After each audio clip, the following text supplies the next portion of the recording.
Bonsoir, tribune du mardi de ce soir, nous allons parler des récentes manifestations du Sénégal, des manifestations qui se sont passées les 1er, 2 et 3 juin 2023, des manifestations accompagnées de scènes de violence, de saccage, de vol, mais aussi des manifestations largement réprimées par les forces de défense et de sécurité. Comment est-ce que c'est vu à l'extérieur de notre pays, le Sénégal, qui était connu comme un pays de la Teranga? Et pour avoir cet aperçu, nous sommes avec des acteurs du secteur, Ngagne Demba Fall, qui est enseignant-chercheur, qui est présentement en France, mais aussi nos confrères Georges Aboké et Amina Gueye, qui va intervenir depuis Belgique. Cet aperçu, comme je l'ai dit tout à l'heure, comment est-ce que notre pays, pays de la Teranga, l'exception sénégalaise que l'on a toujours chanté dans la sous-région, comment est-ce que ces manifestations-là ont été analysées, aperçues, vues de l'extérieur, comme je l'ai dit tout à l'heure. Je suis peut-être seul sur ce plateau, mais en ligne, accompagné de mes invités, dont Georges Aboké. Doyen Georges, bonsoir. Bonsoir Khalifa, merci beaucoup de m'inviter encore une fois et de me permettre d'intervenir sur les antennes de Sunu Label à partir d'Abidjan. Exactement, plaisir partagé. Avec nous aussi en ligne à travers l'application Zoom, Ngagne Demba Fall, comme je l'ai dit, qui est enseignant-chercheur. Monsieur Fall, bonsoir. Bonsoir Khalifa, c'est un plaisir d'être ce soir avec vous pour discuter sur l'actualité concernant le Sénégal. Exactement, Ngagne Demba Fall, qui suivait de très près tout ce qui se passait au Sénégal, et Amina Gueye Kins, qui va nous rejoindre durant ces démissions, et ce sera pour voilà, avoir sa vision de ce qui s'est passé au Sénégal. Comme je l'ai dit tout à l'heure, tribune du mardi, aujourd'hui, nous sommes réunis autour du thème, ces manifestations, violences et une manifestation largement réprimée par les forces de défense et de sécurité. Comment est-ce que c'est aperçu en dehors des frontières sénégalaises? Je vais vous interpeller, doyen Georges, comment est-ce que vous qui connaissez le Sénégal en tant que pays de la Teranga, vous avez suivi ces mêmes manifestations que l'on a connues récemment à Dakar? Bon, ben, c'est avec beaucoup de peine qu'on a vu ce qui s'est passé à Dakar. On avait vécu un peu ce qui s'était passé début 2021. Ouais. Et puis voilà que c'est une sorte de récidive avec beaucoup plus de vigueur, beaucoup plus de morts, et c'est avec beaucoup de peine qu'on a pu regarder, presque impuissant, ce qui s'est passé à Dakar. En tout cas, certains étaient surpris, d'autres non. Ceux qui étaient surpris, c'est ceux qui s'attendaient à ce qu'il y ait une sorte de rebond, de relance au niveau de la démocratie, que les choses finissent par... la paix finisse par gagner tous les esprits. Et puis, bon, ceux qui s'attendaient à ce type de manifestation, parce que bon, en Afrique, bien, chaque fois qu'on annonce, même un an avant une élection présidentielle, eh bien, il faut s'attendre à des violences, à des heurts entre différents groupes sur l'échiquier politique. Et donc, malgré tout, c'est vraiment avec beaucoup de peine qu'on a regardé ce qui s'est passé au Sénégal. Exactement, et c'est l'image de Dakar que vous ne connaissiez certainement pas. Même question pour... Oui, exactement. Même question pour Amina Gueye Kins, je l'ai rappelé tout à l'heure, notre consoeur. Amina, comment est-ce que vous avez vécu ces manifestations-là?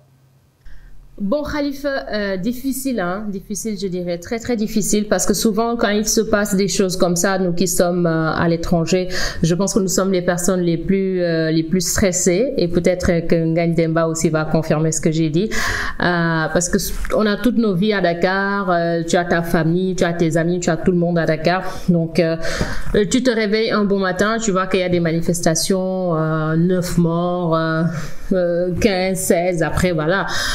Et le plus difficile, c'est que tu n'arrives pas à joindre les gens de ta famille pour prendre leurs nouvelles. Donc là, c'est très très difficile et c'est hyper stressant. Moi, sincèrement, j'ai vécu très très difficilement. Et j'avoue que ces 3 jours-là, j'étais même malade parce que j'arrivais pas à avoir de nouvelles de ma famille, même s'il y avait des alternatives pour la connexion, mais après c'est pas tout le monde qui sait pouvoir utiliser ces alternatives, donc c'était compliqué. Il y a des gens qui étaient totalement déconnectés, parce qu'aussi il faut savoir qu'au Sénégal on n'a pas l'habitude de vivre ce genre d'événements. C'est un pays de la teranga, c'est un pays de paix, un pays de tranquillité, donc se réveiller un bon matin et être à la une de tous les journaux, mais de tous les journaux mondiaux, c'est assez flippant, quoi. Parce que quand il se passe un événement comme ça avec autant de morts, c'est vrai que le monde entier en parle. Et voilà, déjà ici, les gens qui savent qu'on est des Sénégalais, voilà, on nous pose beaucoup de questions. Qu'est-ce qui se passe dans votre pays? Voilà, les gens essaient toujours de prendre des nouvelles pour voir comment ça évolue, comment évolue la situation. Est-ce que tu as des nouvelles de ta famille? Et voilà, mais j'avoue que c'est très compliqué parce que on savait que la tension était là, c'était palpable, mais sincèrement, je m'attendais pas à autant de morts, mais on savait quand même que ces manifestations, c'était prévisible. Et il faut reconnaître que beaucoup de choses aussi ont changé au Sénégal, la façon de voir les choses. Et il faut juste aller sur les réseaux sociaux pour comprendre qu'il y a une tension, mais vraiment inhabituelle, qu'on voyait surtout sur les réseaux sociaux. Hein, voilà, des gens qui se faisaient attaquer, des gens qui se faisaient insulter pour un oui, pour un non, parce qu'on a des différences d'opinion, parce qu'on n'est pas du même bord politique. Voilà, c'est fou, mais c'est le Sénégal d'aujourd'hui et on est très désolé de le dire. On espère que ce qui s'est passé ne va pas se reproduire. Voilà, on l'espère. Mais pour ça, il y a beaucoup de choses à faire, il y a beaucoup de travail à faire. Il suffit pas juste de parler, il faut agir très vite. Je pense qu'un pays comme le Sénégal ne mérite pas ça. Donc voilà. On compte vraiment sur les politiques qu'ils comprennent qu'aujourd'hui il n'y a que le Sénégal qui compte, parce que moi je vois dans ce débat souvent les gens ils veulent vraiment que chacun prenne parti, mais parfois on n'est justement pas obligé de prendre parti. Il faut savoir que pour certaines personnes, moi personnellement, pour moi c'est le Sénégal qui compte. Je ne suis d'aucun bord politique et voilà, je suis journaliste. En plus de ça, j'ai même pas à avoir des couleurs politiques, mais je suis tout simplement sénégalaise et une Sénégalaise qui se sent concernée par ce qui se passe au Sénégal. Et souvent aussi dans notre travail, il faut reconnaître que c'est très difficile. Parce que parfois, nous, ce qu'on fait, c'est justement donner l'information, mais à chaque fois que tu donnes l'information, un camp ou l'autre va dire ouais, soit t'es avec nous, ils vont te soulever, ils vont t'applaudir. Sinon, c'est que non, t'es contre nous, et souvent c'est très difficile. Voilà. Mais le plus important, c'est vraiment de rester objectif dans son travail. Après, pour le reste, il faut laisser libre cours aux commentaires, comme ça s'est toujours passé. Exactement. Amina Gueye. Ngagne Demba, est-ce que comme Amina Gueye, vous pensez que c'était prévisible? Je l'ai dit tout à l'heure dans la présentation, vous êtes enseignant, chercheur. On a vu à travers ces manifestations-là, les jeunes se sont exprimés certes à leur manière. Est-ce qu'on peut dire que cette expression-là était prévisible? C'était quelque chose qu'on pouvait prévoir au Sénégal? En tout cas pour moi, c'était quelque chose qui est prévisible, parce que je passais mon temps sur les réseaux sociaux et sur les médias au Sénégal pour alerter, pour dire que si les autorités continuent dans cette démarche-là, c'est sûr que le pays risque de basculer, parce qu'on voyait les prémices. Hein, depuis le début, moi, mes vidéos portaient sur ça. L'État du Sénégal devrait arrêter ce que j'ai toujours appelé comme étant une farce. Cela ne devrait pas conduire ce pays dans cette situation. Même en 2021, je pense que l'État devrait prendre comme exemple ce qui s'est passé en 2021. Exactement. Et apparemment, c'est ce qui n'est pas fait. L'État n'a pas tiré de leçons. Malheureusement, l'État du Sénégal n'a pas, en tout cas les autorités n'ont pas tiré les leçons de mars 2021. Donc ils ont persisté dans leur démarche en disant que l'État a été surpris. Donc on va se préparer davantage pour faire face à la jeunesse sénégalaise, pour faire face aux manifestants. Je pense que c'était l'attitude à ne pas avoir. Pour un État, il faut avoir beaucoup plus de hauteur. Ils ont toutes les informations, ils ont les renseignements généraux, ils savent ce qui se passe dans ce pays. Je pense qu'ils avaient assez d'éléments qui pouvaient prouver effectivement que si jamais ils persistent dans ces genres de bêtises-là, le pays peut basculer à tout moment. Donc on a vu pire par rapport à ce qui s'est passé en 2021 malheureusement. Et je ne crois pas que les autorités vont encore tout simplement apprendre de cela, parce que je crois savoir, ou je crois voir qu'ils veulent toujours continuer dans cette démarche en condamnant les gens, en mettant les gens en prison, à ne pas libérer les gens qui sont injustement mis en prison. En tout cas, c'est très regrettable, c'est triste pour l'image du Sénégal, surtout à l'étranger.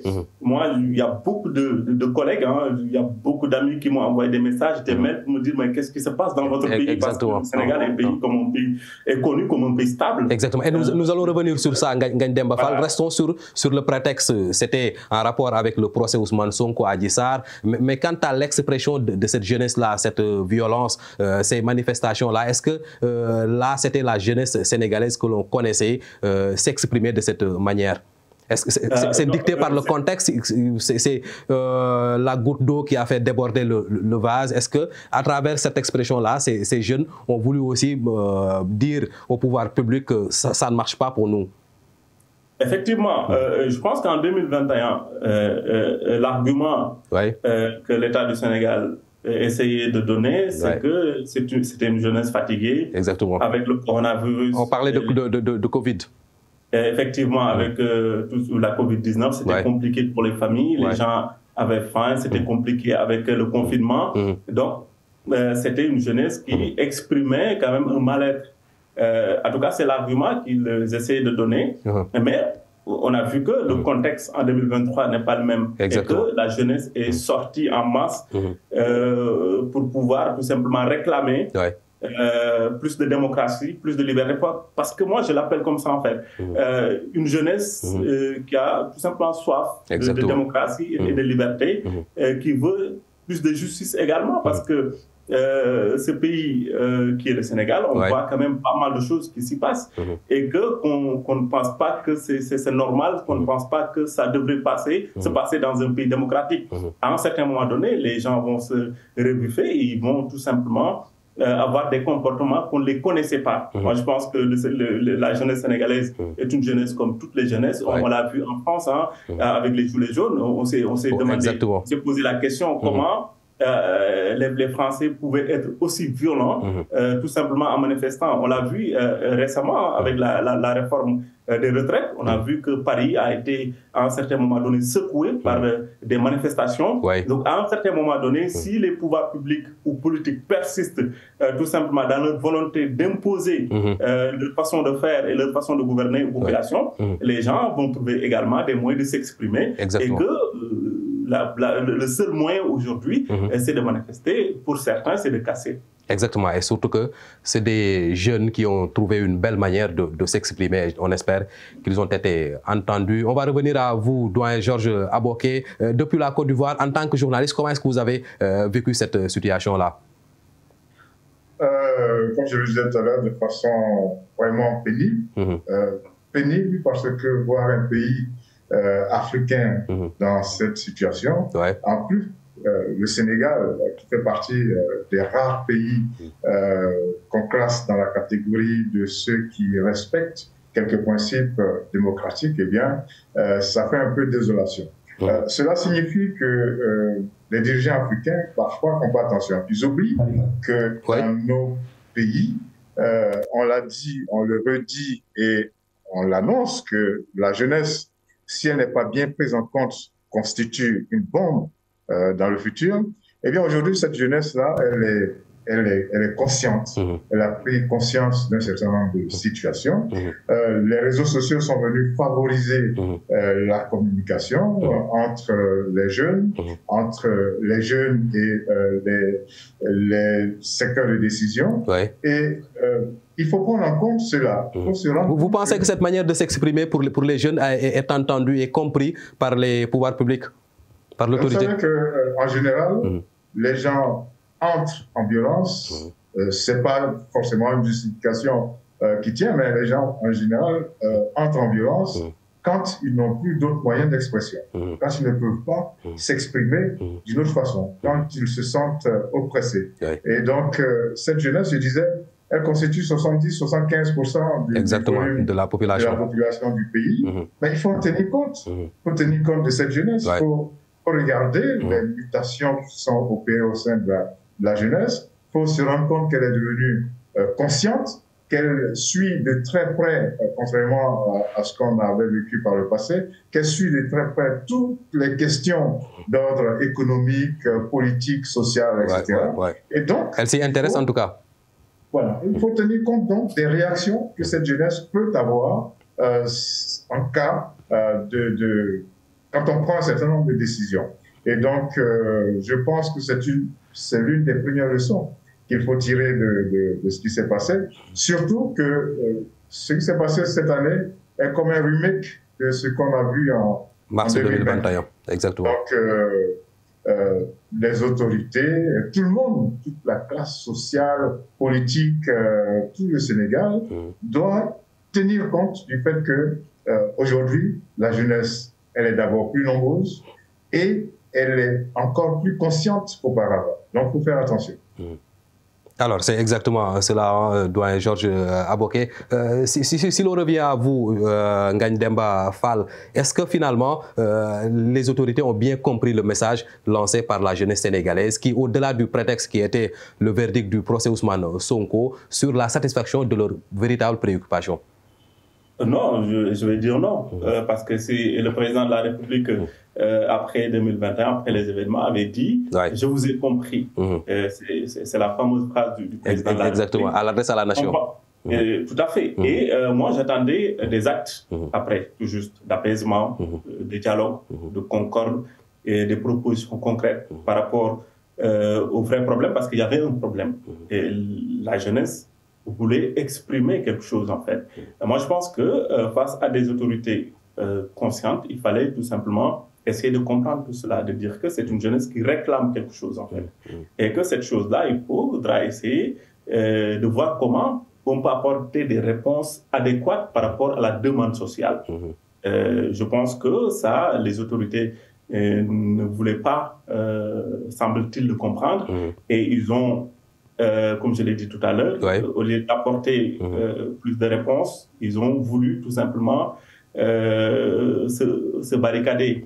Donc, augmenter l'effectif de la police pour mieux encadrer la jeunesse en cas de manifestation. Donc, mieux tout simplement s'organiser pour pouvoir avoir une confrontation avec la jeunesse. Et malheureusement, ce n'est pas ce qu'on attend des autorités. Malheureusement, ça a entraîné les violences qu'on a connues. D'ailleurs, c'est ce qui a fait mal à certains. Cela a terni l'image du pays. Au-delà de ces manifestations-là, nous avons vu ces scènes de violence-là, souvent qui sont venues des forces de défense et de sécurité elles-mêmes à l'endroit des populations, des jeunes qui manifestaient.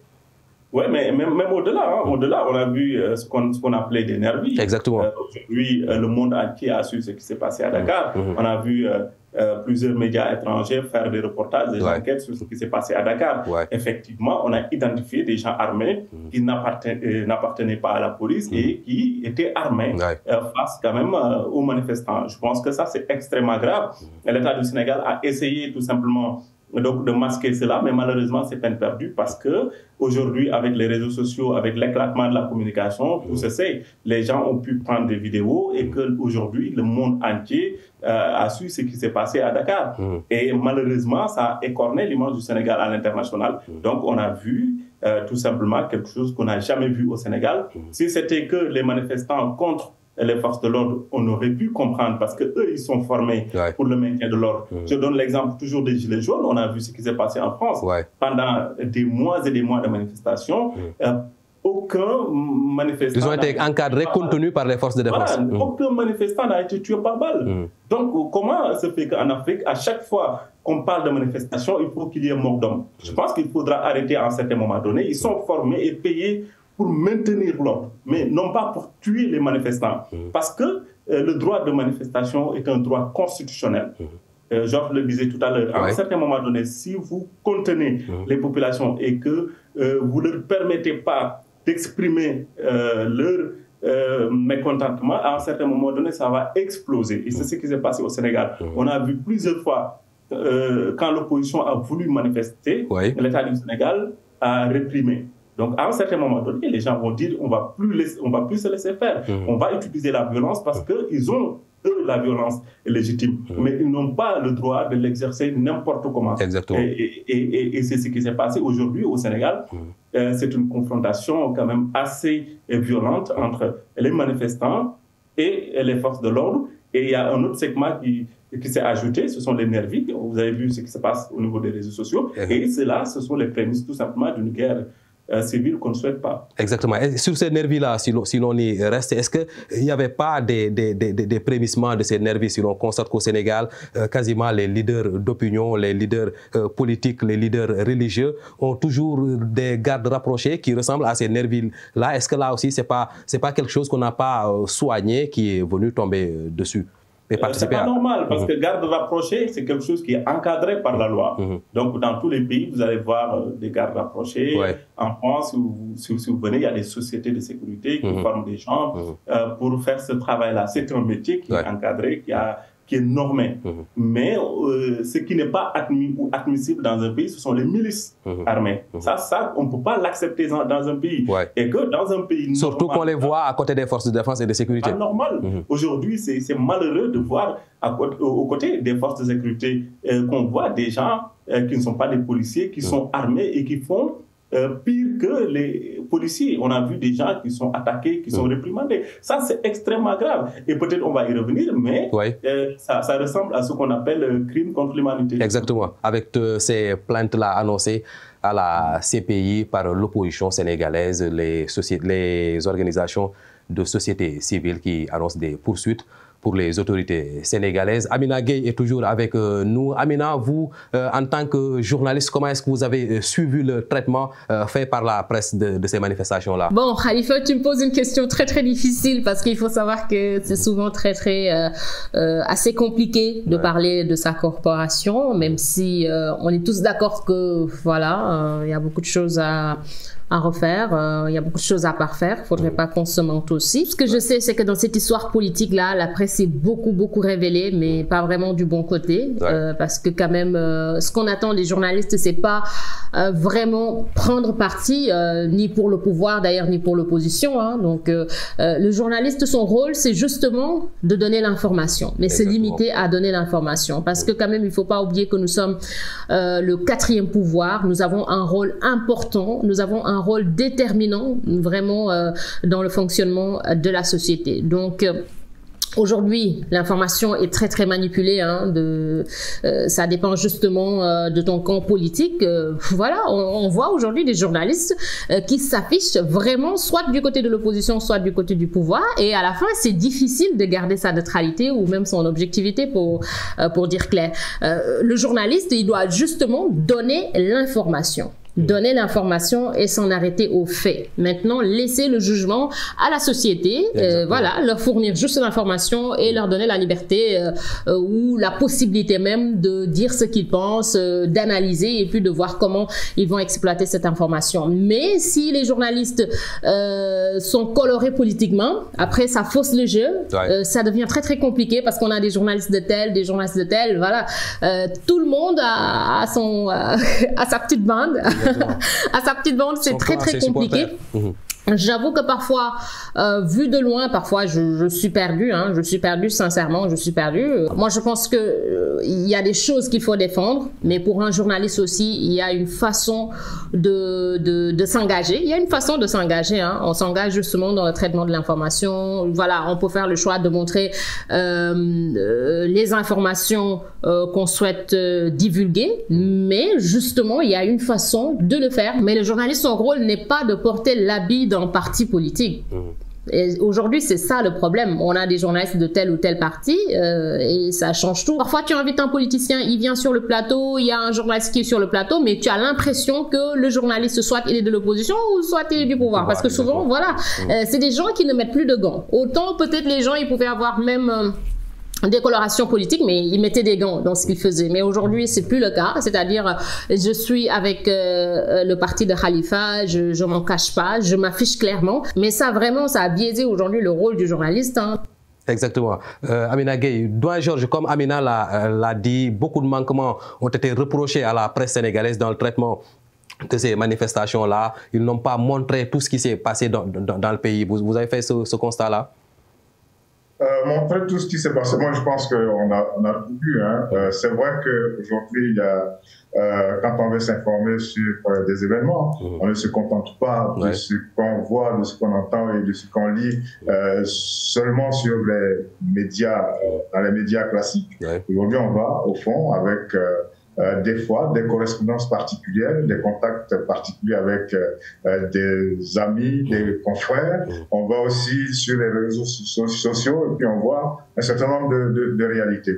Alors une chose est claire, c'est que dans nos différents pays africains, depuis 1990, il y a ce que l'on a appelé le printemps de la presse. Il y a eu une sorte d'explosion au niveau des médias. De nombreux journaux ont fait leur apparition. Quand on prend le cadre, par exemple, du Sénégal, les journaux, il y en a beaucoup, des quotidiens, hebdomadaires et tout ça, il y en a beaucoup. Les chaînes de télé, de radio, il y en a également beaucoup. Et certaines de ces organisations médiatiques sont adossées à des partis politiques. Et donc, forcément, ces médias adossés à des partis politiques vont donner les informations à partir de l'œil du parti politique auquel ils sont adossés. Exactement. Il y en a aussi qui sont dits gouvernementaux, les médias d'État, comme on les appelle, les médias de service public, normalement. Ces médias, dans la plupart des cas, donnent l'information en tenant compte trop de ce que pense le pouvoir, le gouvernement. Et donc, ça fait que chacun tire les choses vers lui. Et je pense que, bon, l'opinion finit par se faire, j'allais dire, une opinion, une idée de ce qui se passe, en regardant, en passant en revue tout ce qu'on a comme, en balayant tout ce qu'on a comme médias. Donc, le Sénégal, quand on regarde ce qui se passe au Sénégal, c'est très particulier, mais en même temps, c'est une situation qu'on retrouve dans un certain nombre de pays africains. Donc, les médias sont là, nombreux, prêts à dire les choses telles qu'elles sont, et forcément, quand tout est tendu, aussi tendu au niveau politique, forcément, eh bien, ça finit par devenir comme la bûchette qui vient sur le bidon d'essence qui traîne. Exactement. Exactement, doyen Georges. Ngagne Demba, est-ce que, vu de loin, vous avez fait ce même constat-là, que la presse sénégalaise a manqué d'impartialité, de discernement dans le traitement de l'information dans ces manifestations-là? Oui, Khalifa, moi je suis allé plus loin que ça, parce qu'en 2019, j'ai écrit un ouvrage intitulé Sénégal, la presse sous Macky Sall, démocratie en péril. Exactement. Donc, je fais partie des premiers qui ont alerté en disant que la presse sénégalaise est en train de prendre un chemin très dangereux qui risque tout simplement d'impacter la vie démocratique. Et à l'époque, j'avais vu qu'il y avait beaucoup de rapprochements entre les patrons de presse et le pouvoir actuel. Ce qu'on n'a jamais vu, ce qu'on n'a jamais constaté dans l'histoire politique et démocratique du Sénégal. Exactement. Donc, vous prenez les meilleurs, les plus grands groupes de presse au Sénégal, ils ont tous des connexions avec le pouvoir en place. Certains sont nommés conseillers spéciaux du président, d'autres sont ministres, d'autres sont PCA. Donc, il y a quand même une certaine connivence que j'ai constatée. Ils sont impliqués même dans la gestion de certaines affaires. C'est ça le problème, et qu'on ne peut pas être une presse libre, démocratique et indépendante si on est partisan. Donc on est passé, il y a eu un changement de paradigme qui est notoire au Sénégal. On est passé d'une presse sentinelle de la démocratie à une presse partisane. Et aujourd'hui, moi, je fais partie de ceux qui disent que tous ces massacres-là, les tueries qui se sont passées au Sénégal, la presse a une très grande part de responsabilité. Parce que la presse a refusé tout simplement de dénoncer ces crimes. Au moment où la presse étrangère est en train de faire des enquêtes pour dénoncer, la presse nationale a refusé, en tout cas une bonne partie, de couvrir les manifestations. Pire encore, une certaine presse même à essayer tout simplement de couvrir ces crimes-là en les mettant tout simplement sur le dos de l'opposition. Est-ce que pour les dédouaner, c'est pas une attitude responsable ne pas montrer des jeunes qui sont en train de saccager pour ne pas inciter d'autres à faire pareil? Est-ce que là aussi, c'est pas une responsabilité qu'on peut leur prêter? Mais c'était ça, non, c'est pas ça le problème. Allez, je vous donne l'exemple de la France. Oui. C'est un exemple en termes de démocratie. Les Gilets jaunes, il y avait toutes les télévisions, BFM TV, CNews, même France 2, qui est une télévision publique, montrait les manifestations à Paris. Aux États-Unis, lors des manifestations avec George Floyd, vous avez vu les images sur CNN, comme nous tous, nous l'avons vu.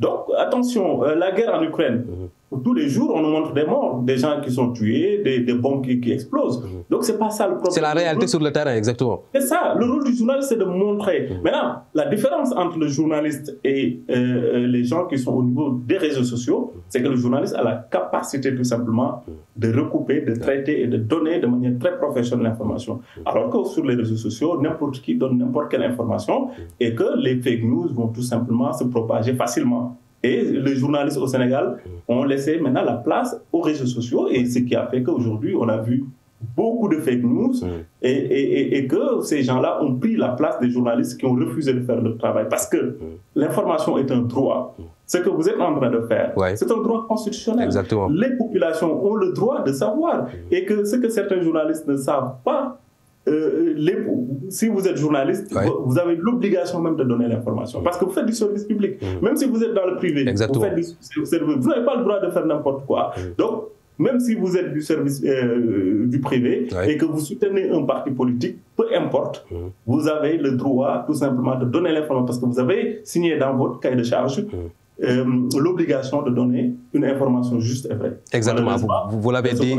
On a failli sur beaucoup de points. Heureusement, la presse étrangère était là pour souvent rétablir certains faits. Au-delà, vous l'avez dit aussi, il y a là les réseaux sociaux, ces nouveaux médias-là. C'est un bien ou un mal dans ce qui s'est passé? Comment est-ce qu'on peut apprécier cette participation? Il y a un bien, il y a un mal. Mais heureusement, il y a plus de bien. Pourquoi? Parce que ce qu'on a essayé de nous cacher, tout simplement, les réseaux sociaux l'ont montré. Parce qu'on a vu des gens qui étaient au niveau de leur maison, ils ont filmé des scènes de massacres, de tueries, et c'est grâce à ces images-là qu'on a su ce qui s'est passé.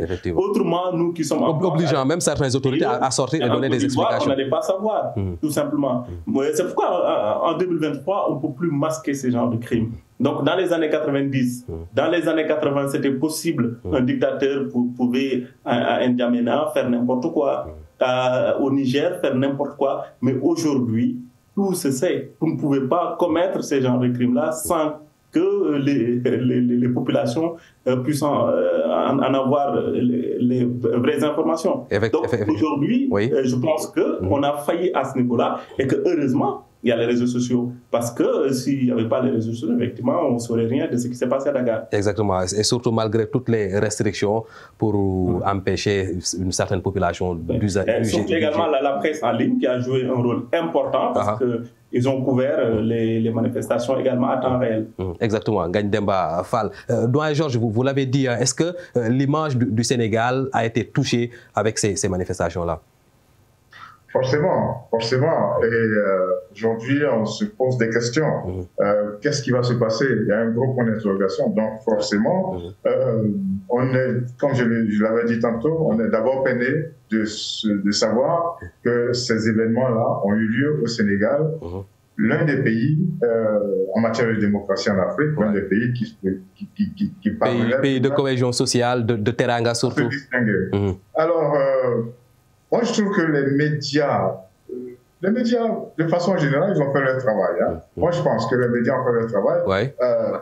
Aux individus de faire des recoupements, en prenant ce qui vient des médias, les médias du service public, les médias privés, les médias en ligne, comment on va dire ça, les réseaux sociaux, etc. Nous permet de nous faire une opinion. Et l'image aujourd'hui qu'on a, c'est un Sénégal avec un gros point d'interrogation. Qu'est-ce qui va se passer? Est-ce que la raison va l'emporter sur la tentation de faire exploser les choses? C'est la question qu'on se pose. Et tout ça a comment je vais dire ça, des conséquences sur beaucoup d'autres aspects, au niveau politique, au niveau économique, etc. touristique. Ce qui va se passer? C'est un gros point d'interrogation. Et tant qu'on n'a pas une réponse claire et nette de ce qui va se passer au Sénégal dans les 12 prochains mois, eh bien, on est dans une situation de suspension. On est coincé, on attend avec angoisse. Et vous savez que rien de bon ne se fait dans l'angoisse, dans une perspective sombre. Et ça joue sur l'image forcément du pays et continue de penser que les hommes politiques au Sénégal vont être gagnés par la raison et que eh bien, des ressorts vont être mis en marche pour que tout le monde retombe sur ses deux pieds pour le bien des Sénégalais, du Sénégal, de l'Afrique de l'Ouest et de l'Afrique tout entière. Exactement. Et il y en a qui parlent de la fin de l'exception sénégalaise. Amina Gueye, vous êtes encore avec nous. Est-ce que vous avez été interpellé sur ce qui se passerait au pays de la Teranga? Mais effectivement, ça c'est un secret de polichinelle. Hein. On le sait tous, ces manifestations ont beaucoup affecté l'image du Sénégal au niveau international. Hein. Parce que déjà, regardez, ce mois de juin, pratiquement tous les influenceurs, mais peu importe l'origine, ils ont parlé du Sénégal. Il fallait voir les vidéos sur TikTok, il fallait voir sur Instagram, sur YouTube. Le titre c'était mais qu'est-ce qui se passe au Sénégal? Parce que voilà, on n'a pas l'habitude de voir ce genre d'événements au Sénégal. Dans d'autres pays peut-être de l'Afrique, oui, mais le Sénégal était jusqu'ici un exemple de démocratie en Afrique, un modèle qui était envié par tout le monde et j'espère que ce sera toujours le cas. Après ce qui vient de se passer, je pense qu'aujourd'hui on a un gros travail, il faudra finir avec tout ce problème-là et puis essayer de redorer notre blason parce que pour ça, il y a un travail important à faire. Voilà, finalement, il s'est passé chez nous ce qui se passe aussi dans les autres pays. On se croyait peut-être aussi à l'abri, hein. Je me dis parfois peut-être on a trop dormi sur nos lauriers parce que malgré la tension qui était là, malgré voilà trop de choses qui n'allaient pas, nous Sénégalais on a toujours l'habitude de dire oui mais ça va aller, ce qui se passe dans d'autres pays ne peut pas se passer au Sénégal parce que mais finalement c'est arrivé. Donc je pense que aussi c'est quelque part une piqûre de rappel pour nous, justement pour dire que voilà, nul n'est infaillible, que si vous ne faites pas l'effort qu'il faut, voilà. Il peut se passer pire au Sénégal. Et je pense qu'aujourd'hui, c'est là qu'il faut jouer. Ce qui est fait est déjà fait. On ne peut plus rien faire. Malheureusement, le résultat est désagréable et regrettable. Mais voilà. Donc, 16 familles aujourd'hui se retrouvent à vivre une douleur, mais vraiment inexplicable, incompréhensible. Et moi, quand j'ai écouté le témoignage de la maman de Falesen, le jeune garçon qui avait juste 15 ans, c'est vraiment déchirant. Ça fait très mal au cœur. Et il faudrait justement qu'on pense à ces familles. Et moi, je pense que quand ta maison brûle, l'impératif, c'est pas justement de trouver l'origine de l'incendie. L'impératif, c'est justement d'éteindre le feu et d'essayer de sauver ta famille qui est à l'intérieur. Voilà. Donc après, on pourra s'asseoir pour voir quelle a été l'origine de l'incendie, qu'est-ce qui s'est passé. Et c'est justement le cas du Sénégal. Aujourd'hui, le pays est très tendu. On a besoin de désamorcer cette bombe. On a besoin d'apaiser le climat. Et puis après, on va s'asseoir pour discuter. Mais il faudra forcément que les responsabilités soient situées et que justice aussi soit rendue à ces familles qui traversent des moments très difficiles. Moi, j'ai d'ailleurs un ami qui projetait de s'installer au Sénégal, mais avec les événements, il a tellement peur, voilà, qu'il m'a appelé la dernière fois pour dire qu'il est en train vraiment de réfléchir. Est-ce que ça vaut le coup d'aller s'installer au Sénégal? Il ne sait pas, parce qu'avec les événements qui se passent, mais voilà, nous, à chaque fois, ce qu'on essaie de faire, c'est de rassurer, de dire que voilà, ces événements, c'est juste passager, mais après, le Sénégal va redevenir le temple de paix qu'il a toujours été. Donc, c'est ce qu'on essaie de faire. Après, on espère aussi que la paix reviendra très vite dans ce pays de la Teranga. Exactement. Et l'on va vous libérer, Amina Gueye. En tout cas, merci. Merci, Khalifa. Voilà. Ngagne Demba Fall, Amina Gueye l'a dit, hein, l'image du Sénégal a été fortement touchée. L'on parle aujourd'hui de plainte à la CPI. Qu'est-ce qui peut en découler?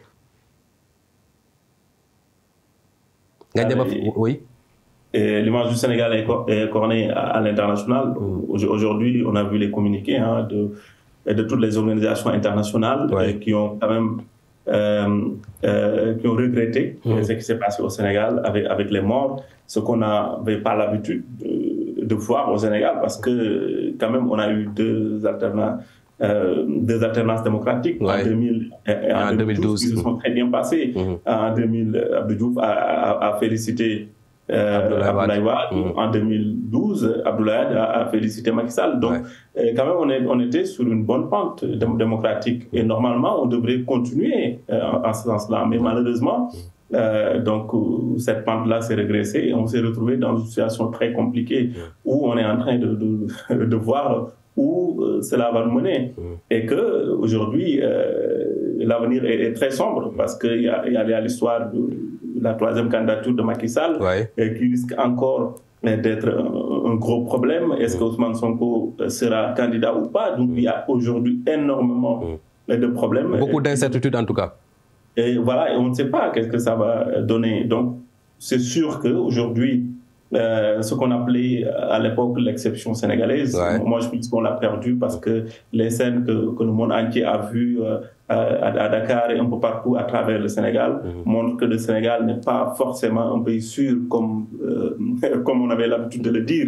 Et pour preuve, il y a beaucoup qui devraient passer leurs vacances au Sénégal, des pays nationaux qui ont déprogrammé tout simplement leur voyage parce que ce qu'ils ont vu, ils ont eu peur tout simplement parce que des gens armés qui ne sont pas des policiers qui sont capables de tirer sur des manifestants, je pense que ça nous donne l'image quand même des pays qui en guerre. Le Sénégal n'est pas un pays en guerre, je pense que c'est des choses qu'il fallait éviter. Mais la responsabilité aujourd'hui des politiques, c'est une responsabilité qui est fortement engagée. On parle aujourd'hui de ces pays, oui, parce que entre 2021 et 2023, il y a plus de 40 morts. Exactement. La plupart, c'est des jeunes âgés entre 20 et 25 ans. Et jusqu'à présent, on ne connaît pas les circonstances réelles de ces décès-là.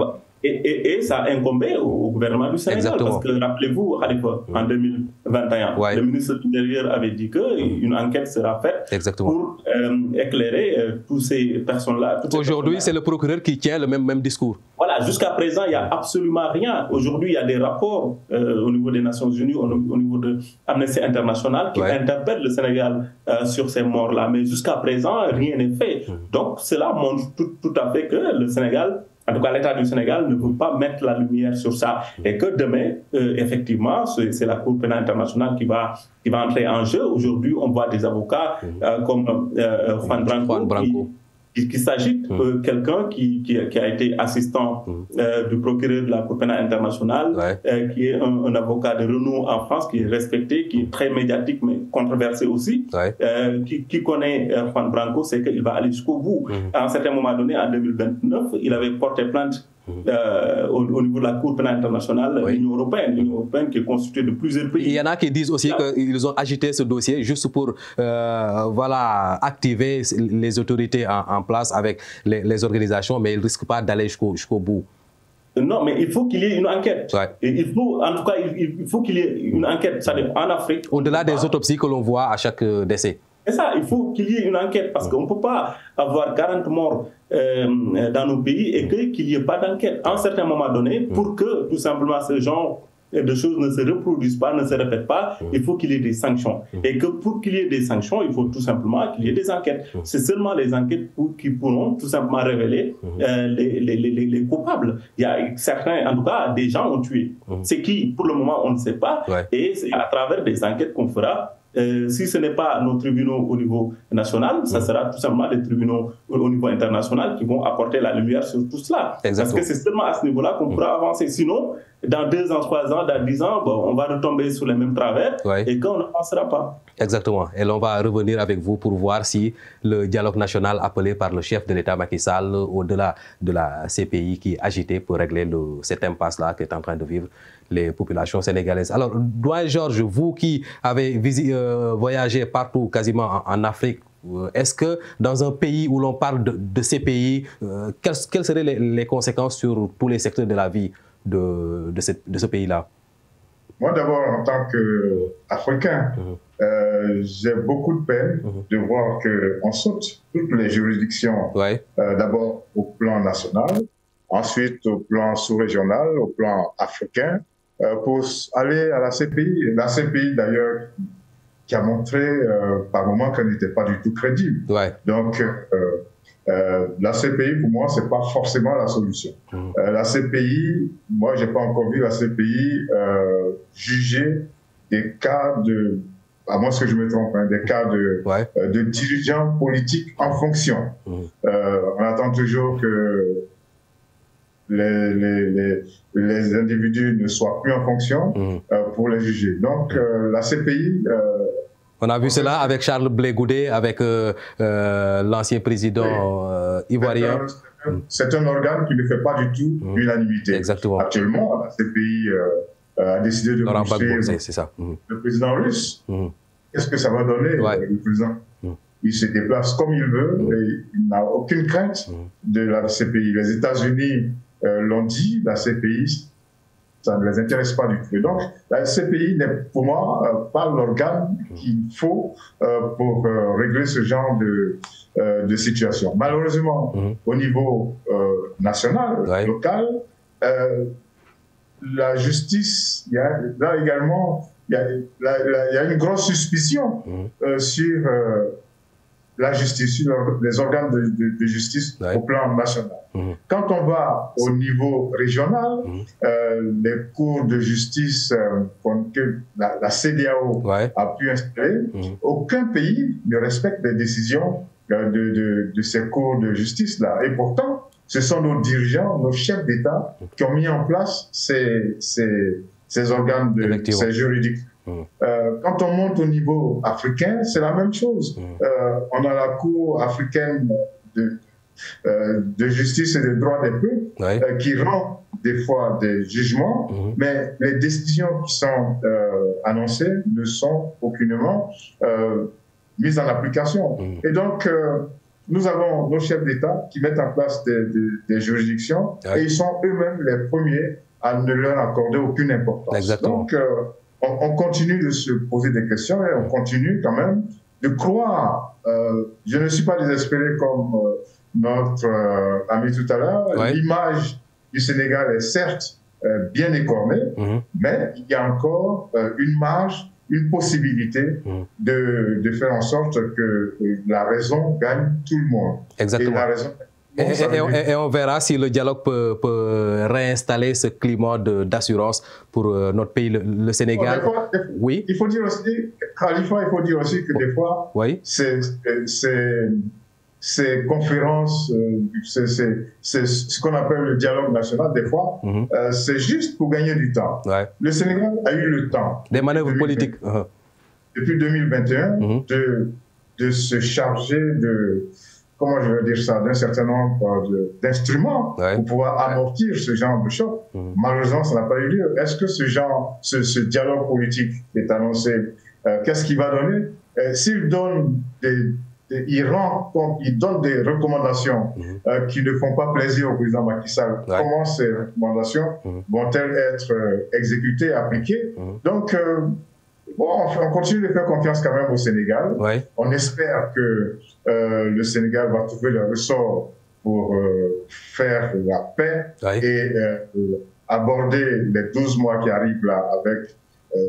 je dis les 12 mois, c'est même moins de 12 mois. C'est 6 mois quasiment. Sur les conséquences aussi bien de la CPI, de ces manifestations-là, le Sénégal qui va exploiter son pétrole et son gaz, là, est-ce qu'on ne peut pas s'attendre à des conséquences sur les investissements et autres si l'on voit que lors des manifestations, des biens appartenant à des étrangers ont été saccagés par ces jeunes? Mais des fois même, il faut se demander si ce n'est pas... le fait que le Sénégal ait découvert beaucoup de gaz et beaucoup de pétrole qui provoque cette situation au niveau des hommes politiques. On a un homme politique au Gabon qui disait que l'une des plaies des pays africains, notamment des pays africains francophones, c'est le type de régime que l'on a. Nous avons un peu partout des régimes présidentialistes très fort. Le président de la République, il est le chef suprême de la magistrature, chef suprême des armées, du gouvernement, c'est lui qui décide de tout. Et de cette façon-là, des fois, quand le mandat s'achève, il a du mal à se départir de toutes ces fonctions-là. Voilà. Et c'est ça, c'est-à-dire, on se donne des textes qu'on a du mal à appliquer soi-même. C'est ça la grande plaie au niveau des pays africains, et c'est ce qu'on est en train de vivre un peu au niveau du Sénégal. Est-ce que cette question du troisième mandat, parce que faut pas tourner autour du pot, est-ce que cette question du troisième mandat va être réglée? Certains pays l'ont réglé de façon carrée. Je peux parler par exemple du Bénin. Le Bénin qui dit que non seulement nul ne peut faire plus de 2 mandats, mais on dit nul ne peut faire plus de 2 mandats dans sa vie. C'est-à-dire, vous ne pouvez pas être président, partir et revenir. Bon. Est-ce que c'est une bonne chose? En tout cas, le Bénin l'a décidé de façon carrée il y a juste quelques jours. Au Sénégal, on est en train de voir ce que ça va donner. On a vu ce que ça a donné en Côte d'Ivoire. Beaucoup de heurts, beaucoup de meurtres, de tueries en 2020. On a vu ce que ça a donné comment dire ça, en Guinée. Et donc, l'Afrique, notamment l'Afrique occidentale, n'est pas encore sortie de l'ornière, n'a pas encore réussi à, comment dire ça, à fonctionner avec une démocratie solide. Pour le moment, au Sénégal, bon, c'est précaire, mais on espère que ça va finir par s'arranger. Exactement. Et souvent, à l'origine de toutes ces tensions-là, ce sont soit de la mort, souvent c'est des questions politiques. Pour dire ce qui est le troisième mandat, qui fait beaucoup de dégâts. Exactement, doyen Georges. Ngagne Demba Fall, on va terminer avec ce point-là, le dialogue national. Finalement, on s'est fait beaucoup de mal avec ces manifestations-là au niveau des familles religieuses. Dans le discours, on sent beaucoup de violence, beaucoup de haine. On peut même ne plus parler de nation sénégalaise, mais parler de peuple. Est-ce que finalement, ce dialogue-là, appelé par le chef de l'État Macky Sall, pourrait à terme trouver une solution à tous les maux dont souffrirait notre pays? Je pense pas. Hein. Je l'ai dit, c'est juste pour gagner du temps, à mon avis, parce que le président Macky Sall avait le temps de dialoguer. Hein. Le président, il va finir bientôt son deuxième mandat. Je pense qu'il avait largement le temps de discuter sur les vrais problèmes. Mais on ne peut pas attendre quand même à 8 mois, 7 mois de la présidentielle pour dire venez, on va dialoguer. Donc, je pense que ça ne fait pas sérieux et que l'opposition l'a compris et qu'effectivement, il y a énormément de problèmes actuellement au Sénégal. Vous ne pouvez pas emprisonner plus de 500 personnes, 600 prisonniers politiques de l'île d'opinion et leur demander, venez, on va dialoguer. C'est impossible. Vous ne pouvez pas empêcher à des gens de pouvoir participer à l'élection présidentielle et leur demander par la suite, venez, on va dialoguer. Vous ne pouvez pas coller 2 procès à l'opposition principale et lui demander, bon, venez, on va dialoguer. Je pense que ça ne fait pas sérieux. Il y a énormément de problèmes qui fait qu'on ne peut pas avoir confiance au président de la République. C'est juste pour gagner du temps, effectivement, mais on sait que les vrais problèmes ne seront pas réglés et que aujourd'hui, le vrai problème pour qu'il y ait dialogue, supposons, le président de la République devrait tout simplement dire bonnement que, bon, je ne me représenterai pas pour un 3e mandat. Il n'y aura pas de 3e candidature. D'autant plus organiser les élections et partir. Et c'est ça, parce que le référendum, Georges l'a dit, hein, je pense que le problème, c'est le respect des lois. Exactement. On a fait en 2016 un référendum. Le référendum, c'était pour verrouiller la question des mandats. C'était très clair. Parce que cette question-là avait suscité beaucoup de violence en 2012 avec Wade.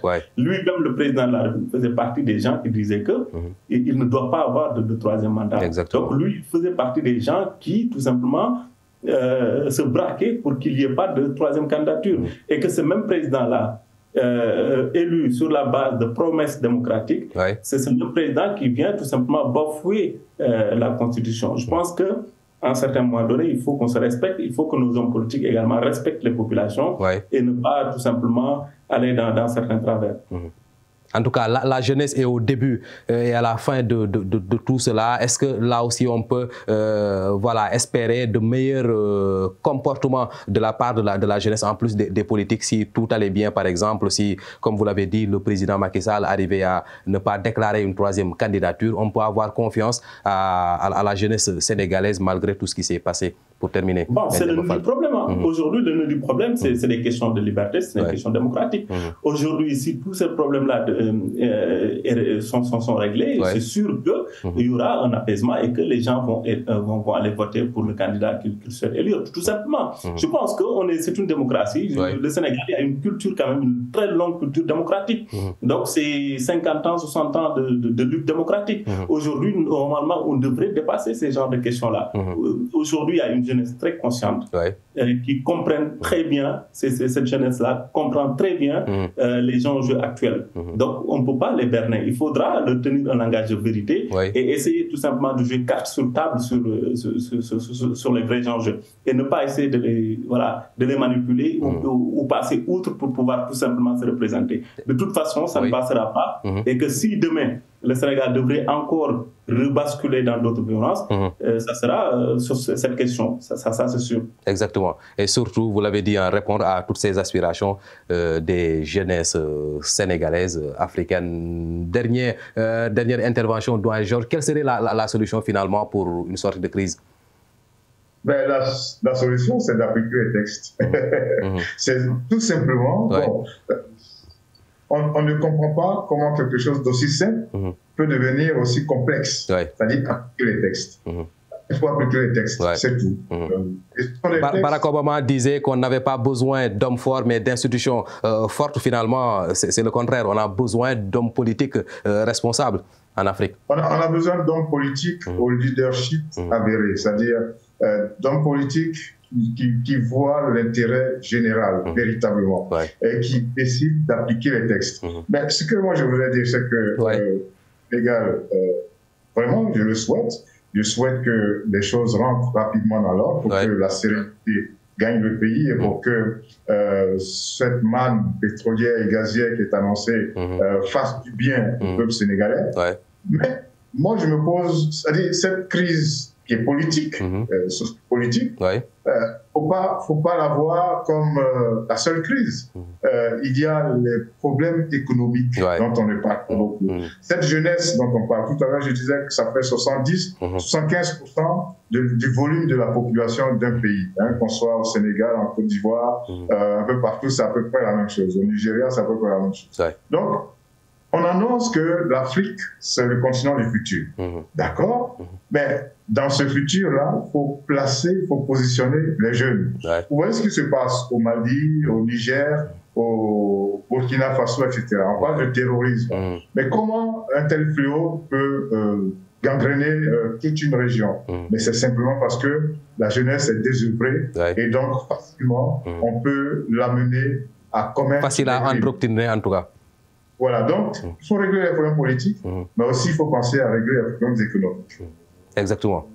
Et je pense qu'une fois qu'on règle les problèmes politiques, je pense que les problèmes économiques seront réglés parce qu'aujourd'hui, les problèmes politiques nous conduisent à la corruption, surtout ça gangrène nos pays. Donc, si on a un système politique cohérent avec des hommes responsables, je pense que l'aspect économique va s'en suivre facilement. Exactement. Et c'est bien de faire cette précision, Ngagne Demba Fall, parce que ces deux aspects-là vont de pair. En tout cas, merci à vous qui étiez avec nous, Ngagne Demba Fall. Un dernier mot, juste. Bon, merci beaucoup Khalifa, ça a été un plaisir, c'est la première fois que je participe à votre émission, mais ça a été vraiment un plaisir et je serais ravi de revenir encore une fois débattre sur les questions qui concernent le Sénégal. Et je remercie également Georges, mon co-débatteur aussi. Exactement. De la Côte d'Ivoire qui suit de très près le Sénégal. Voilà. Et qui est très plus aussi. Et nous allons vous coopter comme consultant. Vous êtes enseignant, chercheur Ngagne Demba Fall. Merci beaucoup à vous, Doyen Georges. Donc, vous voyez ce que je fais, le doigt est comme ça, je croise les doigts, en espérant que le Sénégal s'en sorte. Voilà. On l'espère beaucoup. Voilà. Amina Gueye Kins aussi était avec nous dans cette tribune du mardi. Nous avons parlé des manifestations récentes au Sénégal, du dialogue national, de ces plaintes annoncées à la CPI, voilà, avec cette plainte de Juan Branco, d'organisation de la société civile, le tour de cette actualité-là, de ces manifestations-là qui ont fait l'actualité au Sénégal dans la semaine du 1er juin. Merci de nous avoir suivis. C'était la tribune du mardi. Rendez-vous dans 15 jours. Bonsoir.